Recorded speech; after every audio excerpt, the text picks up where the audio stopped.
Hello, my name is Richard Doty. I'm a former intelligence officer with the Air Force Office of Special Investigations. I did a lot of things in my life. During my career as OSI, I was in the Special Projects Branch. And today I'm going to discuss exactly what the Air Force Office of Special Investigations Special Projects Branch does. It was founded in 1948 when the National Security Act created the United States Air Force. Before 1948, the Air Force was a part of the United States Army. It was called the Army Air Force. But there wasn't an investigative unit within the Army Air Force. Back in those days, the Office of Strategic Services did the intelligence operations for the military. The first director of the AFOSI was Joseph Carroll. He was assistant director of the FBI under J. Edgar Hoover. And when the Air Force was created, J. Edgar Hoover loaned Mr. Carroll to the AFOSI.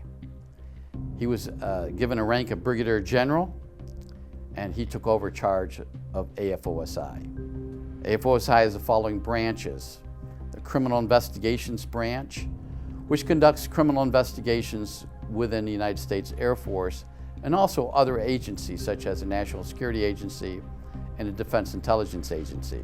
Also conduct fraud investigations, computer crime investigations. They also provide protective services. That means they're similar to the United States Secret Service. They protect high-ranking Air Force dignitaries. And within the Counterintelligence Division is the Special Projects Branch, in which I worked. AFOSI Special Project Branch is charged with developing and implementing security policies and procedures for special access programs. We're talking about programs that are so sensitive, are so highly classified, that a lot of people within the Air Force doesn't even know about them. The Special Projects Branch guides and directs security-related activities of all programs involving advanced research and development. That means any advanced research projects that are occurring at Air Force bases throughout the United States, particularly within the Air Force Technical Research Area, such as Groom Lake, or we call Area 51. All the special projects that are occurring out there, the research and development into new aircraft technologies or new laser technologies, are being protected by the Special Projects Branch of AFOSI. The Special Project Branch also provides counterintelligence support to Air Force and other governmental agencies' special activities operations. Within the Air Force, we have what we call the Special Tactics. They're the special forces of the Air Force. They're made up of combat controllers. They're modeled first out. They jump in areas, set up drop zones. Special reconnaissance forces, they go in prior to even the Army and recon the area. And also the pararescue people. They require to have tactical intelligence in order to do their mission. The Special Project Branch provides that intelligence to the Special Tactics Command of the United States Air Force. The Special Project Branch also conducts classified investigations and special operation missions to protect vital U.S. Air Force programs and projects. This is where UFOs and UAPs come in.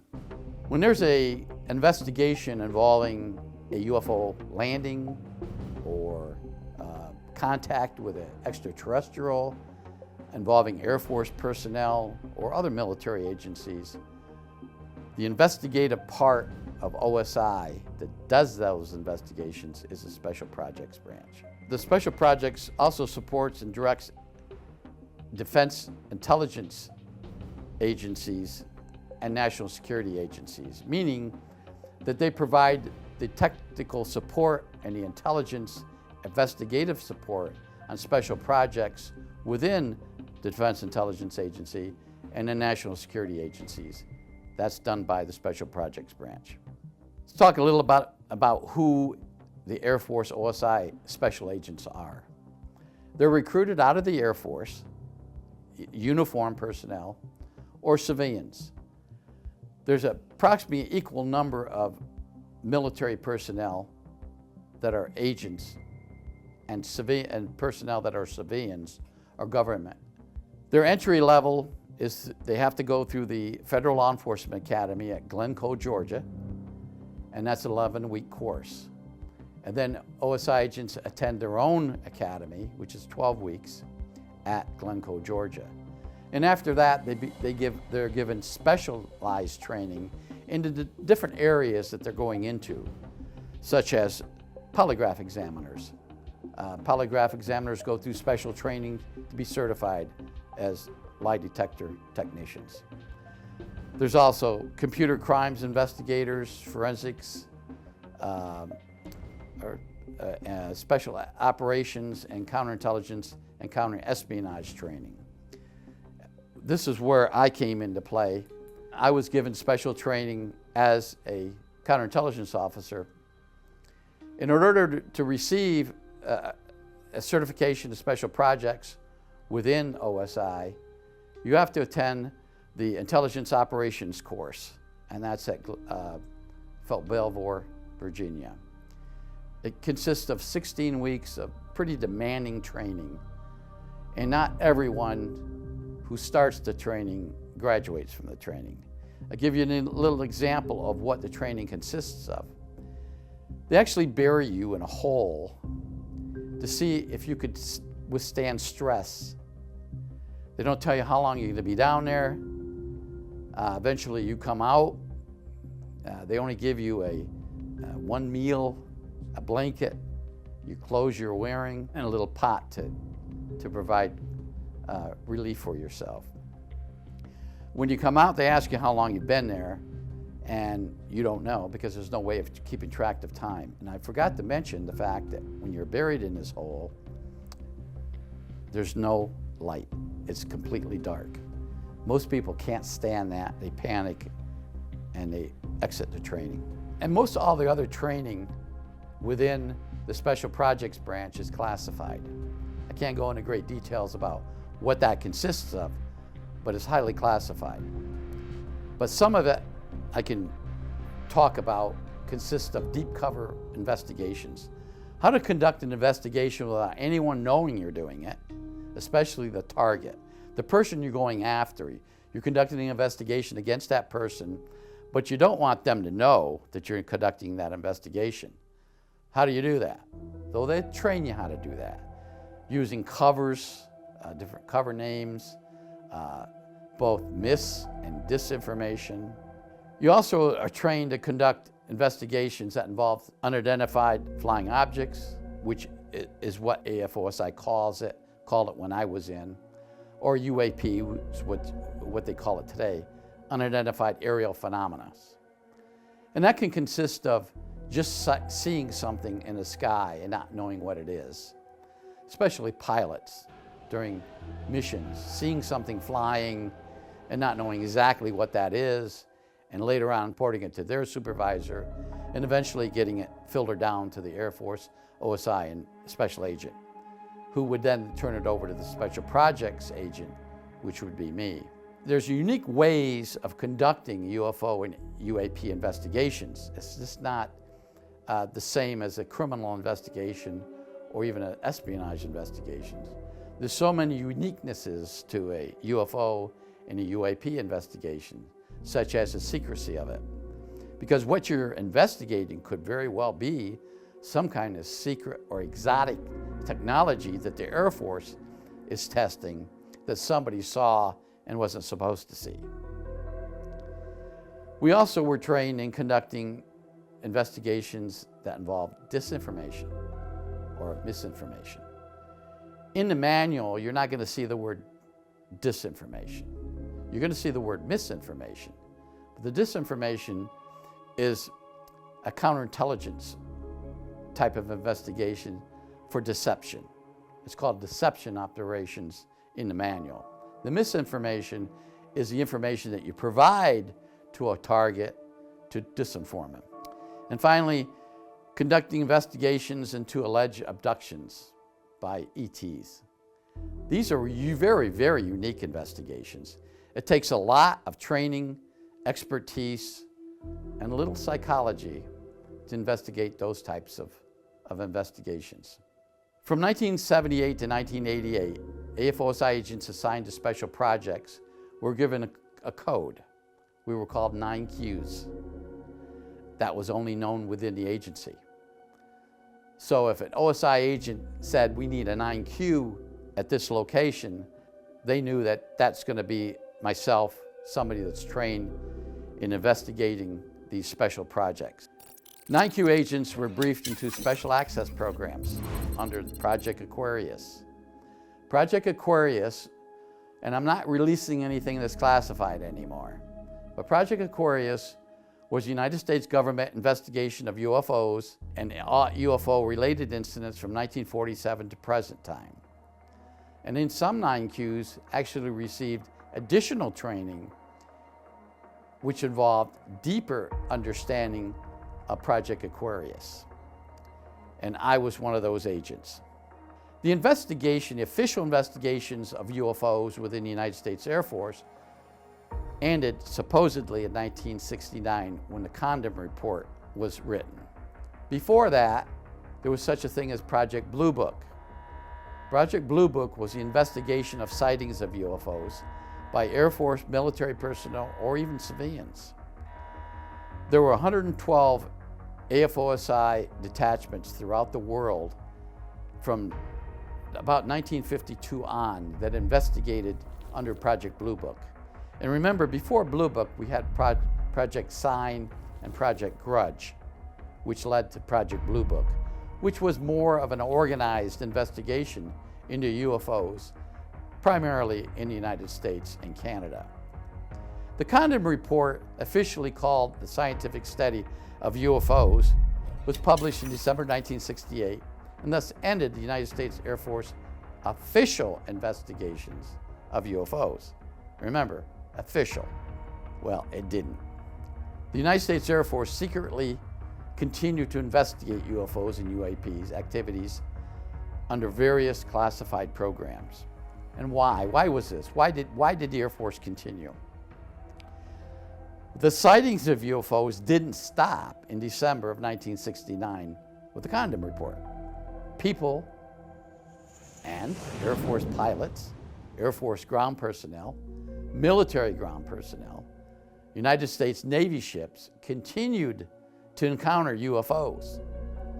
They had to be investigated. Was there a threat to national security? The Condom Report was unclassified. There wasn't any classified portions of the Condom Report.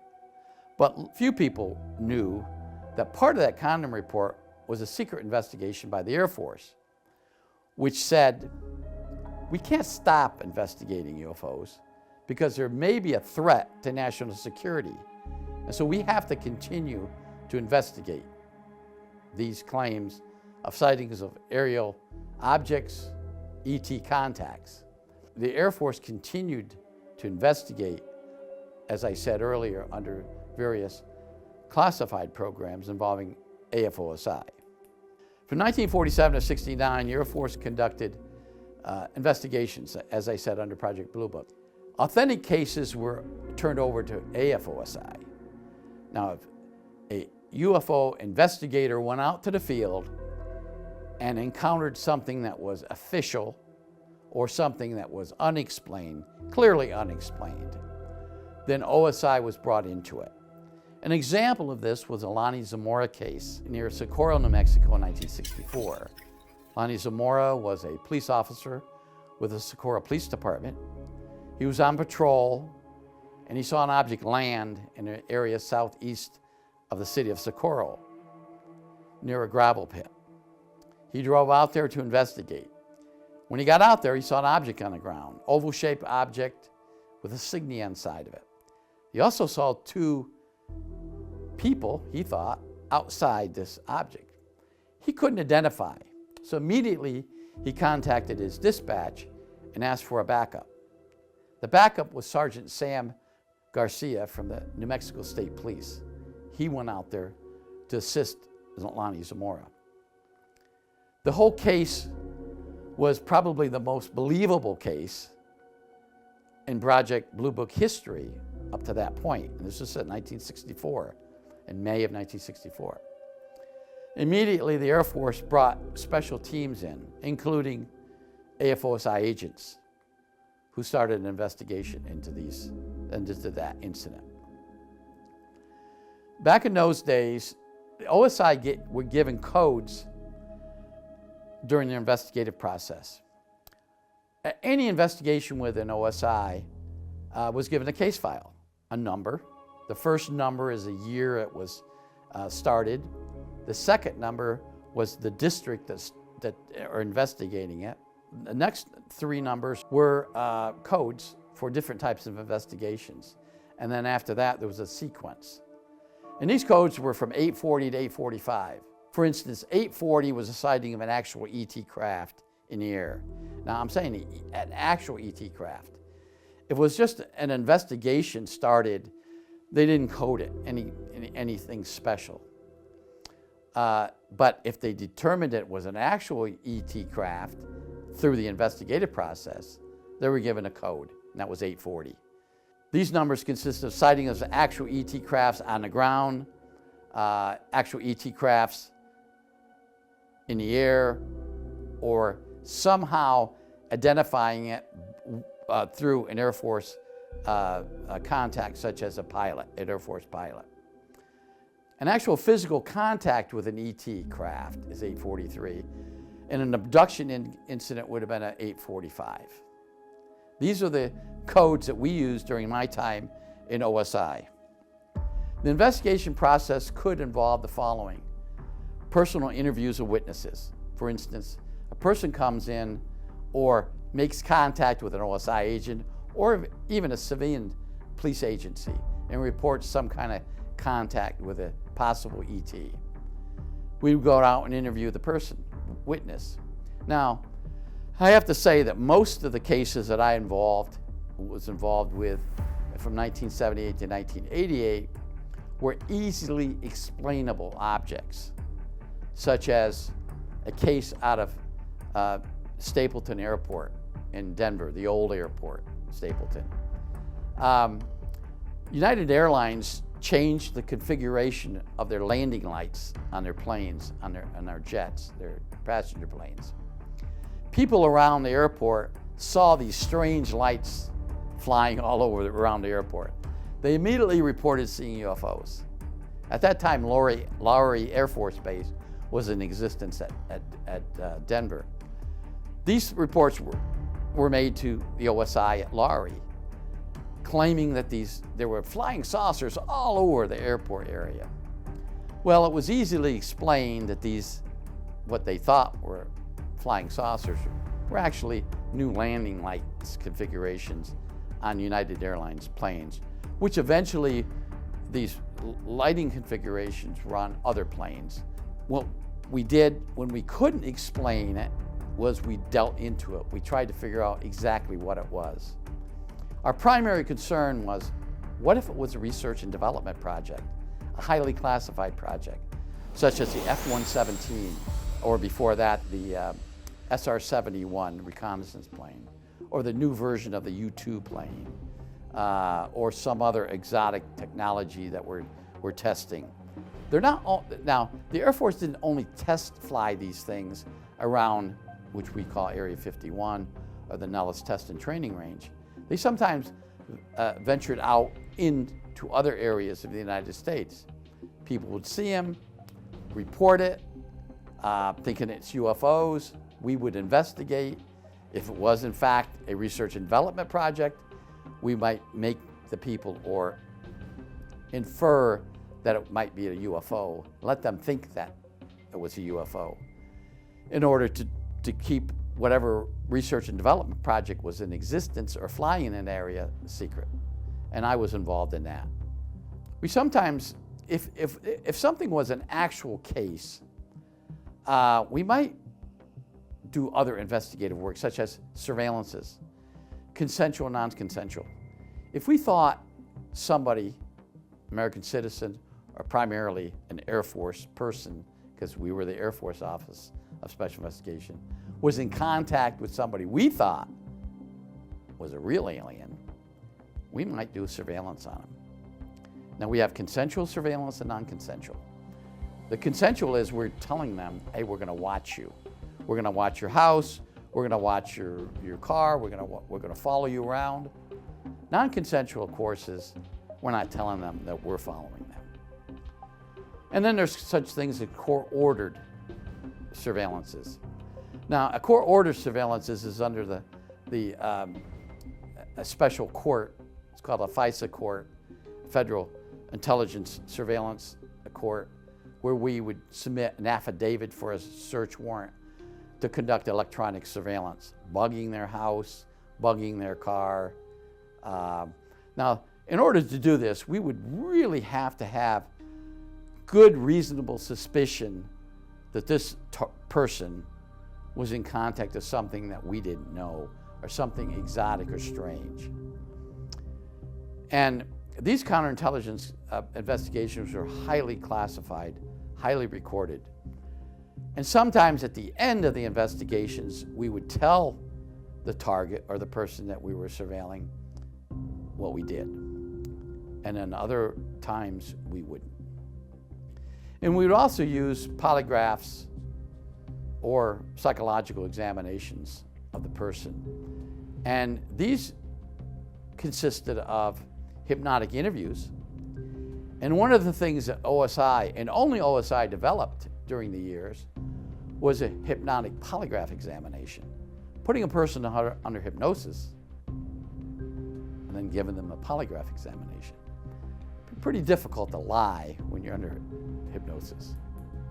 AFOSI may seek advice from other agencies such as the FBI, the CIA, DIA, all these alphabetic agencies. And I always clarify these agencies because a lot of viewers, when I say DIA, they're not sure what that means. So I'm going to explain it. CIA is the Central Intelligence Agency.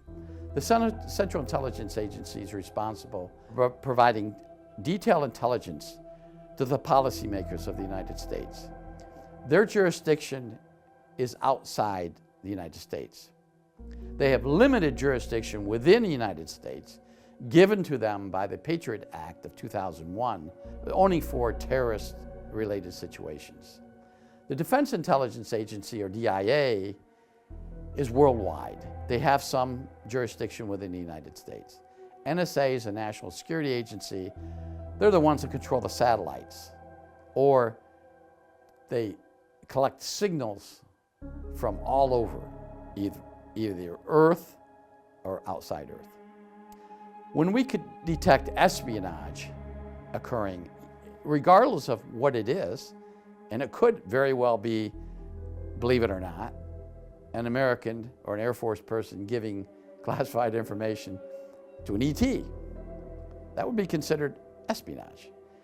And within the United States, the FBI is the primary agency that's responsible for espionage investigations. They may turn them over to OSI if it involves a military person, but primarily it's the FBI.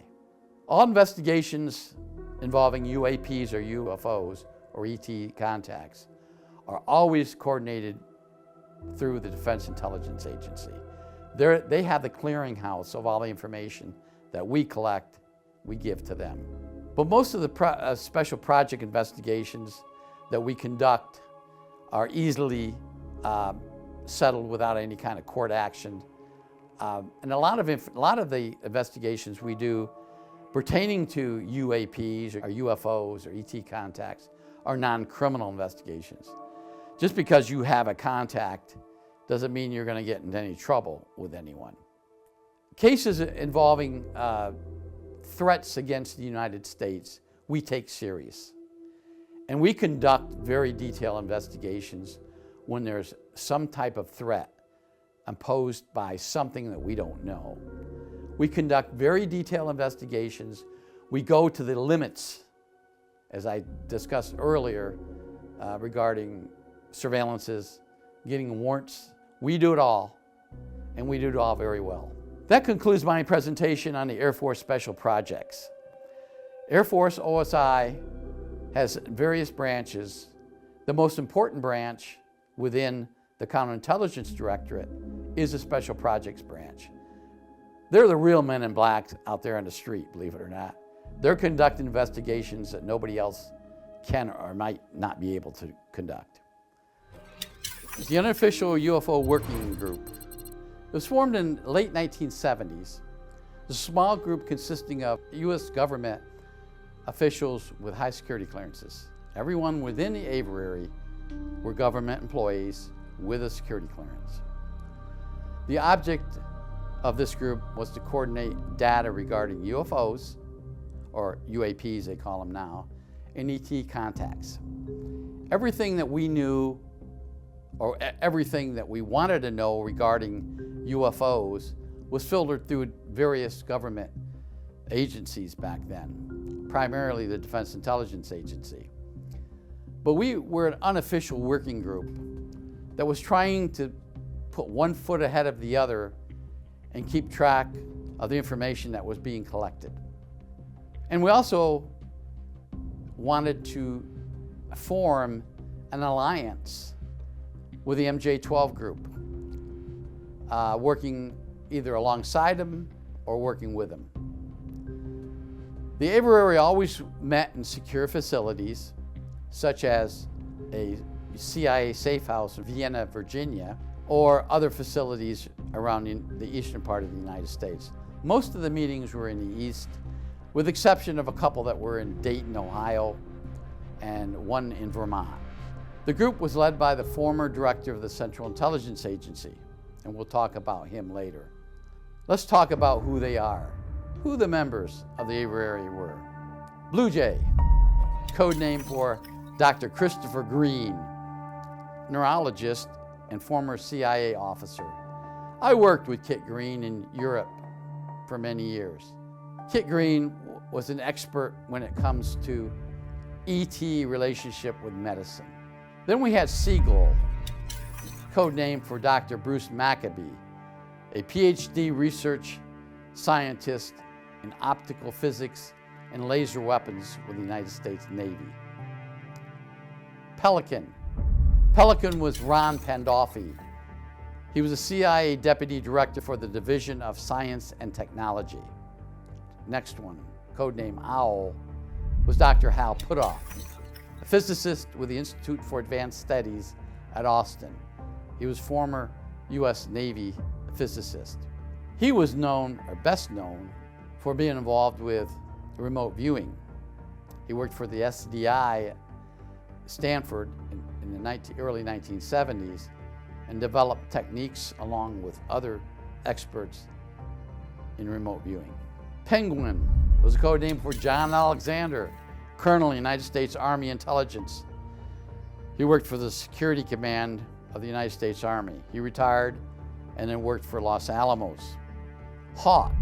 Hawk was Ernie Keller-Strauss, a former employee of the Armed Forces Institute of Technology at Wright-Patterson Air Force Base. Ernie had intimate knowledge of what occurred at Wright-Patterson Air Force Base in the 50s and 60s. Chickadee. Chickadee was Commander C.B. Scott Jones, a PhD, U.S. Navy retired, former officer with the Office of Navy Intelligence, and the former aide to the late Senator Claiborne Pell. Next, we had Condor. Condor, code name for Captain Robert Collins, U.S. Air Force scientist involved in UFO research at Wright-Patterson Air Force Base. Next on the list was the real Falcon. People always thought that I was the Falcon. I was codenamed the Falcon. Heard that, saw that. Even some people on the internet still talk about Richard Doty as the Falcon. Well, I wasn't Falcon. The former director of the Central Intelligence Agency, Richard Helms, was the Falcon. My code name was Sparrow. Richard Dick Doty, and Dick is what some of the people within the aviary called me. My father, growing up, would always call me Dick rather than Rich. Then we had Chicken Little. Chicken Little was Dan Smith, a civilian UFO research and volunteer liaison among sources with the CIA. Dan was the only one within the aviary that didn't have a security clearance at first, but he later obtained one. And there were other frequent guests that we invited, or others invited, to our meetings. And these guests included Major Ed Dames, who was a remote viewer, Admiral Bobby Inman, former director of the DIA, or Defense Intelligence Agency, John McCone, former CIA director, William Colby, former CIA director, and employees of science companies or civilian companies, such as Dr. Eric Davis and even Robert Bigelow. These are some of the members that we invited. What's the objectives of the aviary? Well, to coordinate data, see the big picture, analyze the meaning of UFOs and extraterrestrial contact with Earth, use this knowledge to gain access to additional information on a hyper-secret Majestic 12 working group. Now, did we ever work or have meetings with the MJ-12 working group? No. We coordinated, had a liaison with them, but we never actually worked with them. They never attended our meetings. So the names of the members of the MJ-12 group were not officially known to us, but some members of the group, some of the scientists, some of the key officials within our working group, or the aviary, did know who the members of the MJ-12 group was. Now, the aviary gave themselves code names, but the story behind that is Robert Collins, one of the members of the group, had a friend and a colleague. I had a friend and a colleague named Bill Moore, although Bill was never a member of the aviary. Bill Moore had a friend by the name of Jamie Shandera, and they got together one night and knew who we were and named us, giving us those bird names.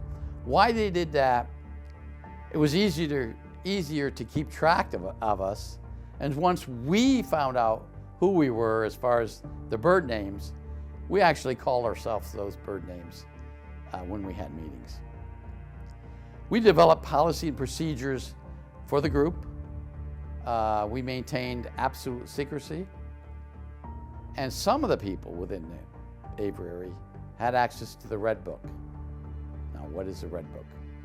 The Red Book was a human compendium of information derived from the United States government's investigation and collection of data on extraterrestrial contacts from 1947 to present. Why 1947? The Red Book started the historical analysis, or the chronological order, of the United States government's involvement with UFOs beginning in 1947, or the Roswell case. The Roswell case, as most people know, was a crash of a UFO north of Roswell, actually near Corona, New Mexico. The official investigation by the United States government involved finding two crash sites initially in 1947, one near Corona, which contained the actual craft, the oval-shaped craft. The second one a little bit south, which contained a debris field. The debris field was the antenna off the crashed one near Corona. And then in 1949, we found another crash site west of Socorro, New Mexico, in the plains of San Augustine. And that would have been the second craft that crashed in New Mexico. From 1947 to present time, the collection of data was contained in the Red Book.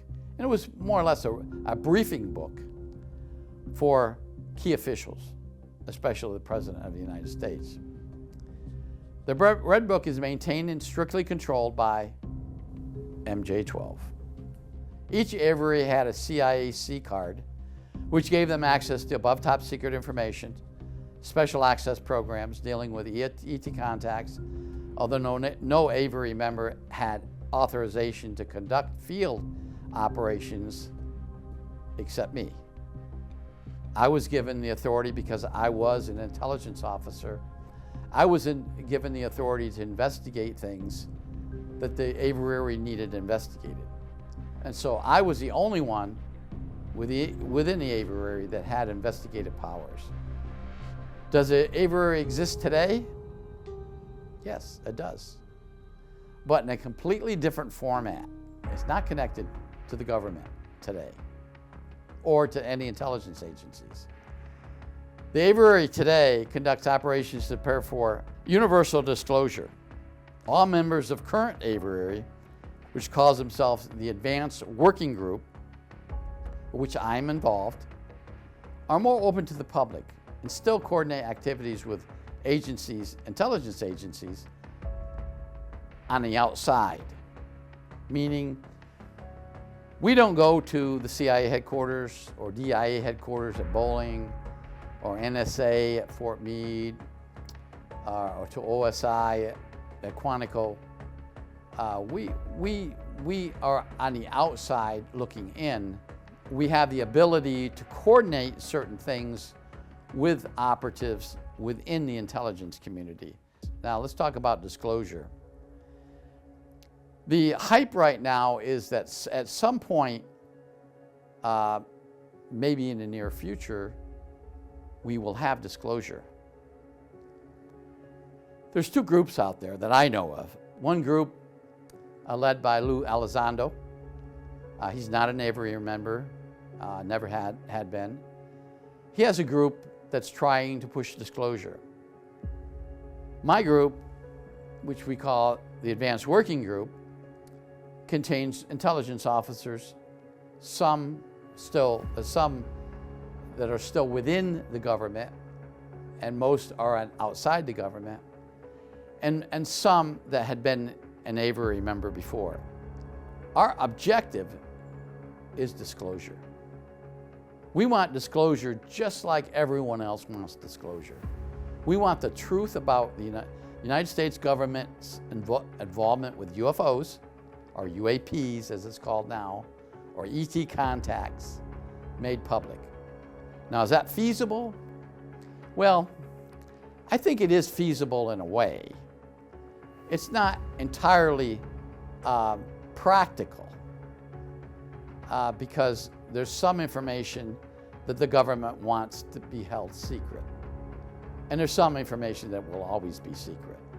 Anything to do with technologies or anything to do with gathering intelligence, technical intelligence through sources and methods will remain classified. And I'm for that. I don't want other countries, our nemesis, such as Russia, China, or North Korea, to gather our technology. So that part of the disclosure probably will never happen. But just the fact that we had been visited, we had contacts, and we have information and technology from outside this earth, that should be disclosed. So how do we do that? Well, we have to convince a lot of people within the government that we are the ones, our working group are the ones that need to start the disclosure progress. Now, it actually started when the New York Times article came out in 2017 discussing incidents involving the USS Nimitz and USS Roosevelt, Navy UFO or UAP contacts. And over the years, there's been more information released. Just the fact that the United States government has investigated UFOs and UAPs has been released. The United States Space Force, which is a new branch of the United States military, actually admits it. Yes, we have investigated. We have collected things, signals from outside this world. We actually have photographed objects from outside this world.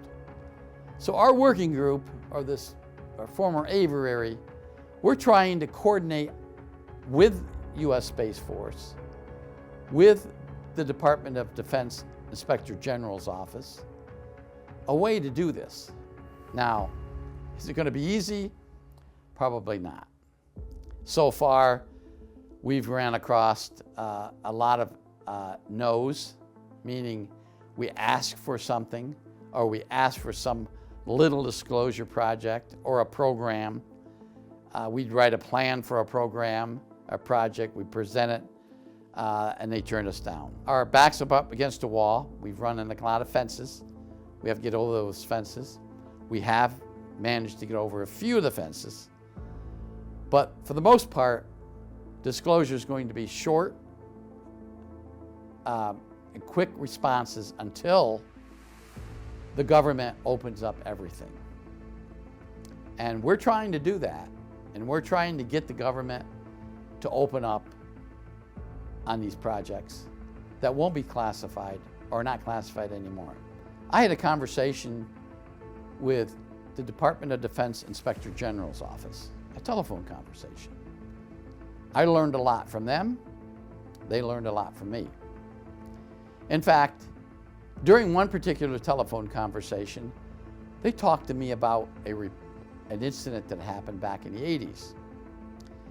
When they were cryptically trying to explain this case to me, I immediately realized that was one of my cases. And I told the person on the phone, I said, "That's my case." He said, "Yeah, your name's on here." I said, "Well, then you know what it's about." He said, "No, I don't." I said, "Well, just read it." He said, "I can't, so I'll redact it." I had a big laugh over that. I said, "Wait a minute, you're the government, you're the Department of Defense Inspector General's office, and you can't get a report, a clear report from another agency that's not redacted?"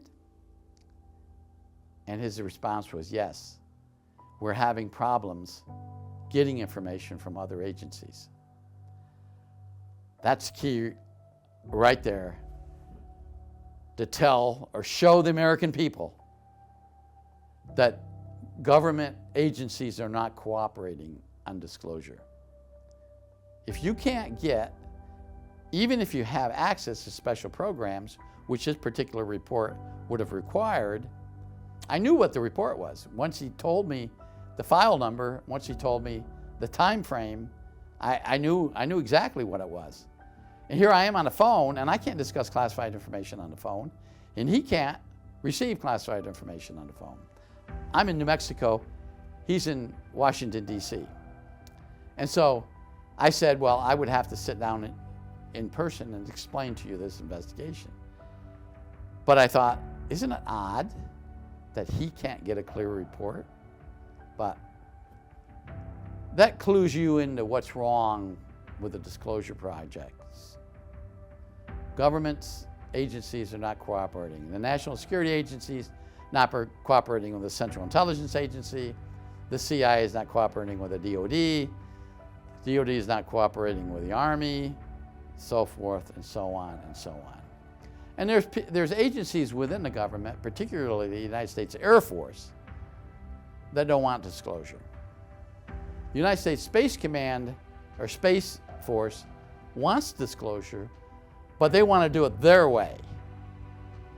So this is a problem that they have within the United States government, and we have outside a civilian working group trying to get disclosure to the public.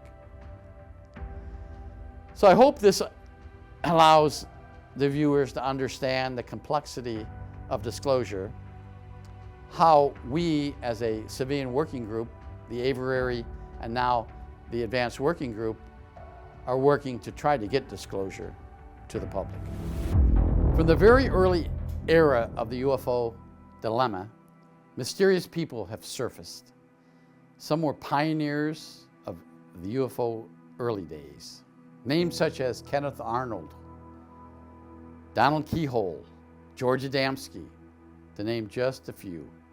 All these people were pioneers starting the interests of UFOs, the mystique of the UFO phenomena.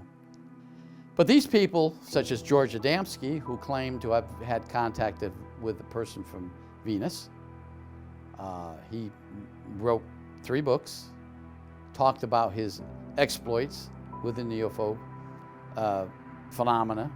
He created some phenomena himself within his books. Or people like Donald Keyhole, who was one of the key members of Project Blue Book. There's other people that have led and continued the UFO phenomena. A person such as Art Bell. Art Bell, a good friend of mine, had a fantastic radio program. He was involved Coast to Coast, and then he went on later in his own radio program out of his house at Pahrump, Nevada. Art interviewed some sensational people over the years, some mysterious people, talking about mysterious things that occurred in the deserts, different desert areas of Nevada. And then there's George Norrie, who's the current host, George Knapp. George Knapp is another one that's really has moved the UFO interests through his television contacts and television programming in Nevada. And then there's Whitley Strieber. Whitley has written some books about it and has spoken about it and has really moved on the interests of UFO and especially the psychological portions of some of the UFO dilemma. The first person I want to talk about is Jamie Shandera. Who is Jamie Shandera? How does he fit into the UFO dilemma? Shandera surfaced first in 1981 as a friend of Bill Moore's. Jamie was in the film industry.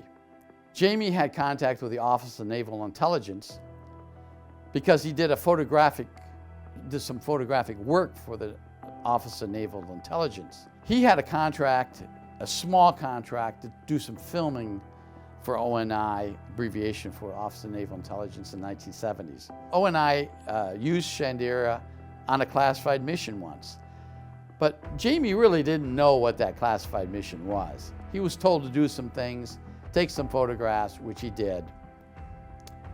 But during that mission, Shandera claimed to have contact with an extraterrestrial being near Coronado Island, which is in San Diego. The ET lived in a house on the island and appeared human, according to Shandera. The ET had extraordinary powers. The ET could float rather than walk and could defy gravity. Wow, that's really perked the interest of not only the Office of Naval Intelligence, but other people that Jamie had contact with. Shandera utilized some of his contacts within the film industry to obtain cameras, special cameras, so he could use to spy on this house. When the ONI found out about what he was doing, they ceased all contact with Jamie.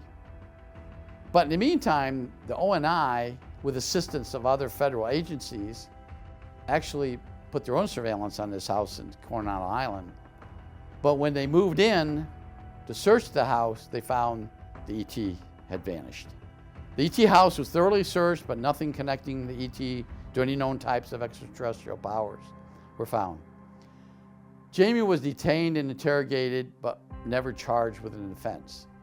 In 1980, Shandera was again detained by the Navy security personnel when he strayed into a U.S. Navy SEAL training area on Coronado Island. According to Shandera, the ET asked Jamie to go there and wait for a craft to land. No craft landed, and he was eventually charged with trespassing onto a military installation by the San Diego County Sheriff's Department. And eventually, the federal government charged him in federal court or in U.S. Magistrate Court with trespassing. O&I went in and asked the U.S. Magistrate to dismiss the charges against Jamie. Now, why would they do that? Jamie was secretly working for O&I again, and we found this out when the working group had strayed into that matter and obtained some information about Jamie Shandera. So that's who Jamie Shandera was, and that's how he was connected to the UFO phenomenon. Let's talk about William Moore. William Moore, as most people know, was a co-author of 2 top-selling books. The original Roswell incident. He wrote the book, was co-author of the book. And he also wrote The Philadelphia Experiment, about a ship that allegedly disappeared during training in 1942. Moore was a school teacher and a union organizer who left the classroom and became a full-time UFO investigator. Moore was involved with MUFON and other UFO working groups. Moore was known to U.S. intelligence, specifically me, because he had contacts with Soviet citizens inside the Soviet Union. Now, that's key to us because we had a way or a method to transmit or communicate with people inside the Soviet Union back in the 80s. And we used Moore for that. So Moore was famously known within the intelligence community for being a pretty good spy, a pretty good contact, or an asset that allowed us to communicate through him to people within the Soviet Union. I recruited Bill Moore. I recruited him to be a spy within the UFO community. That's pretty well known now. In 1989, during a convention, Bill Moore told his story, released that information, upset a lot of people within MUFON and the former APRO because he was spying on them.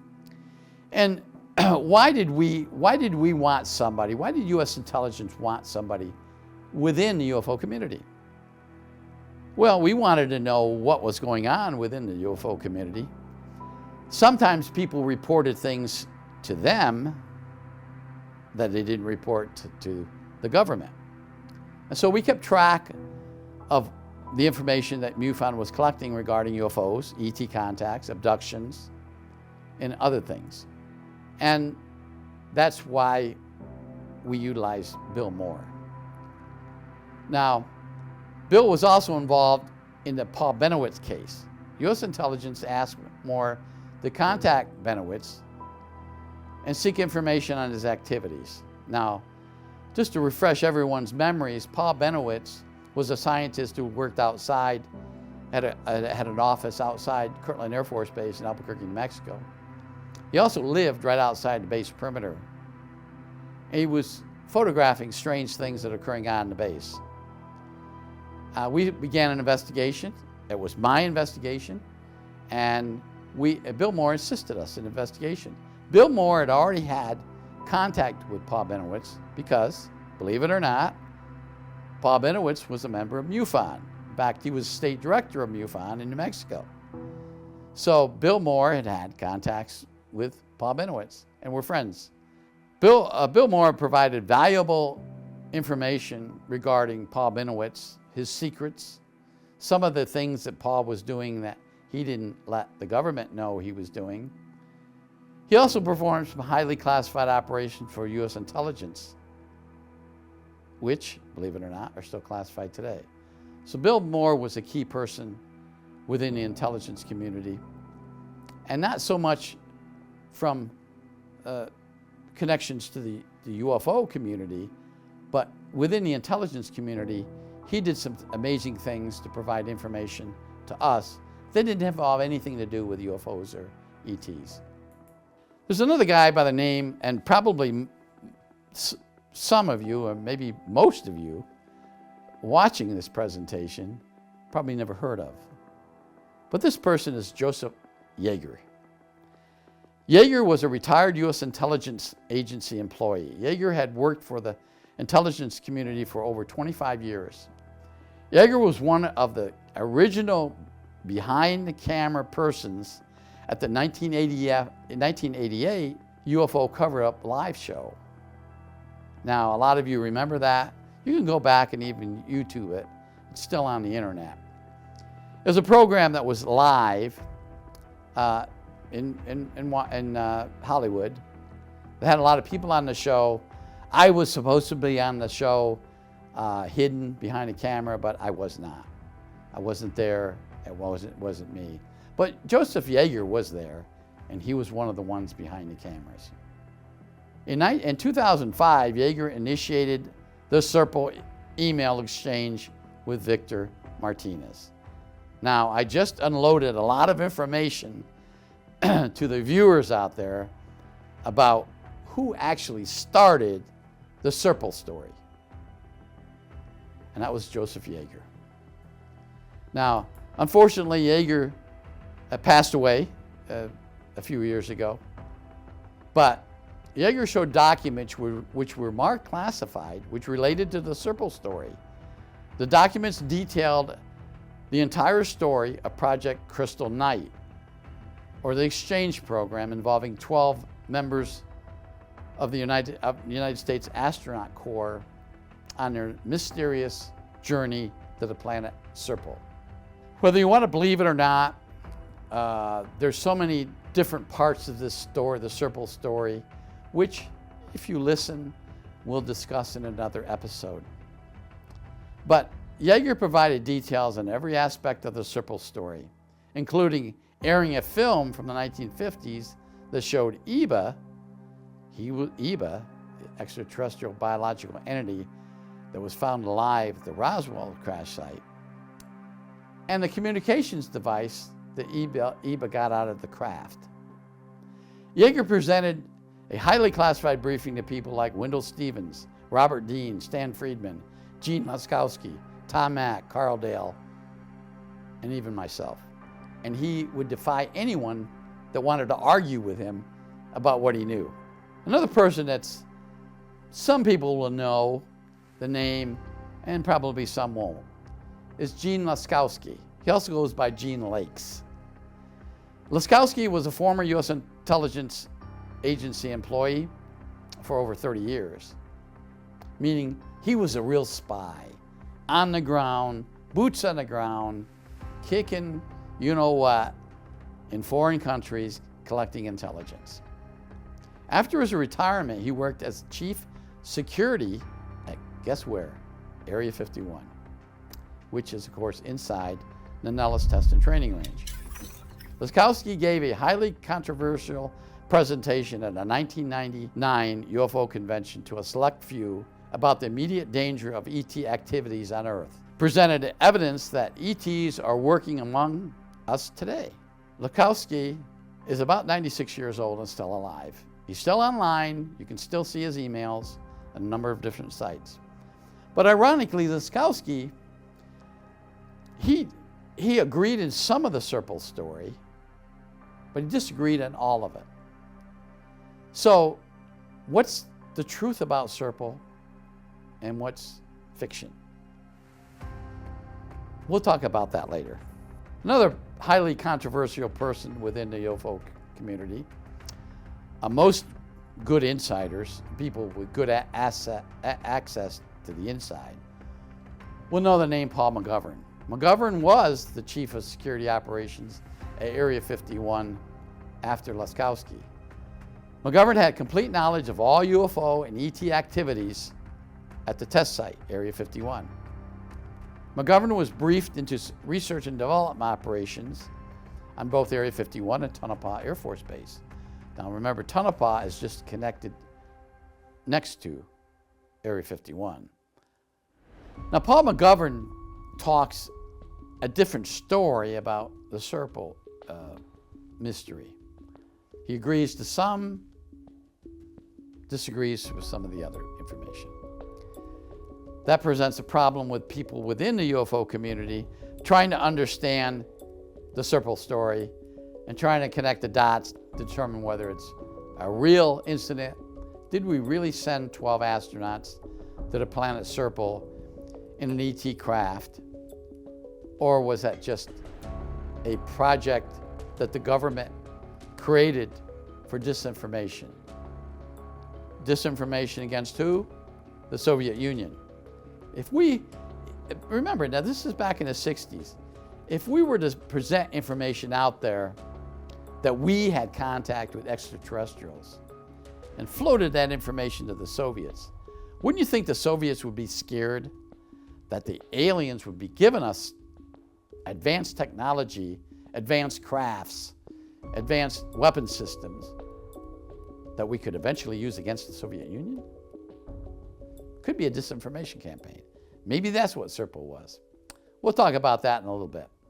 Notable mentions within the classification of mystery people within the UFO community. Carl Dale. Carl Dale, retired U.S. Air Force intelligence officer.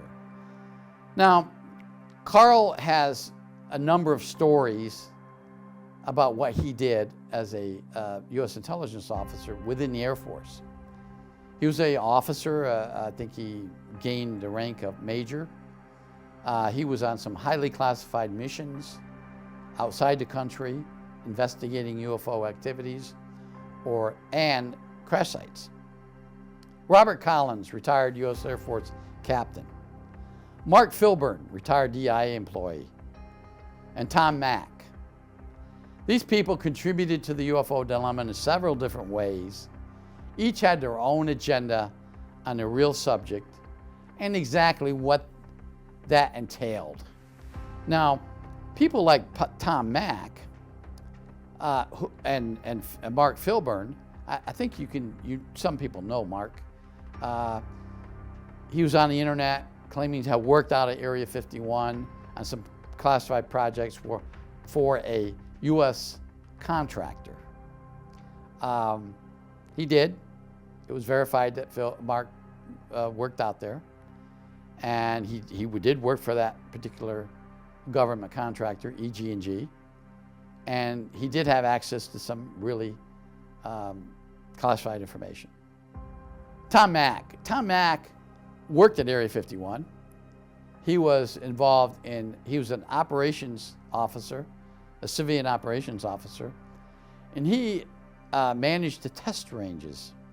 There were a number of test ranges around Area 51 where the government tested exotic technology, ET crafts, lasers, and other things. And Tom Mack was in charge of managing those operations. So Tom worked out there.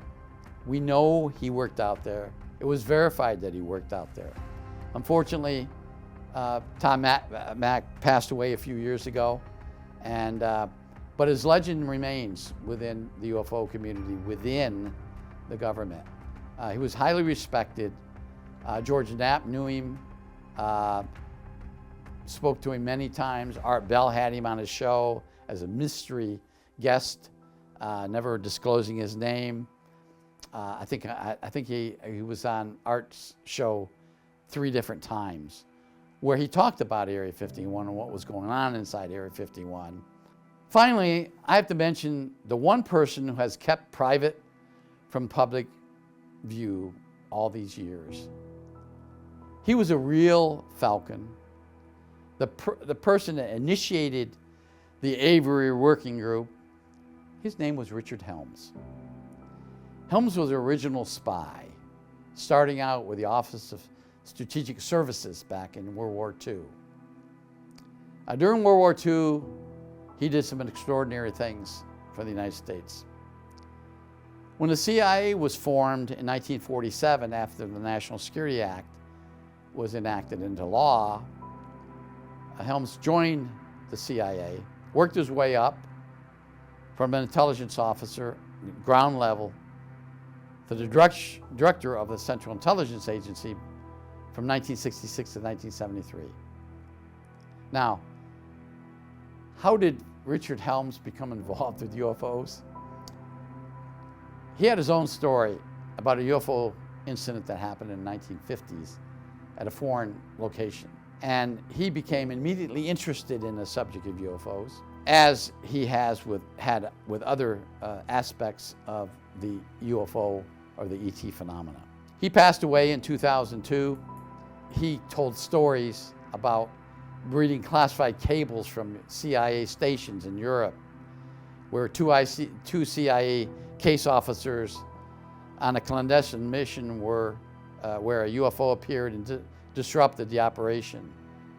After he left the agency, he continued to look in and have contact. And that's one reason he formed the Aviary in 1980. He still wanted to be involved in the program. And he was the motivating factor for all people within the Aviary. I hope you enjoyed my presentation. Thank you. Until next time.